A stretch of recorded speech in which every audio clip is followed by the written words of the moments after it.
Okay, good afternoon po sir. Ito po si Erwin Buada ho. At dati po akong electrician. Ngayon po ganito na ako.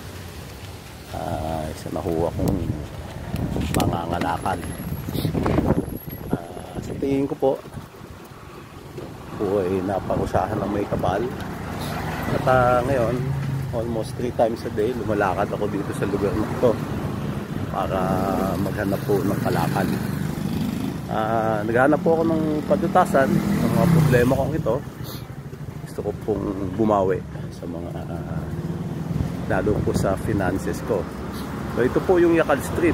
Alam naman po natin ang ibig sabihin ng Yakal, isang kahoy na matigas. Gusto ko po sa mga interest ko ay yung mga pangalan po ng mga lugar ma-research ko at ma-share ko. Sige po, at tuloy lang ako gagawa ng vlog.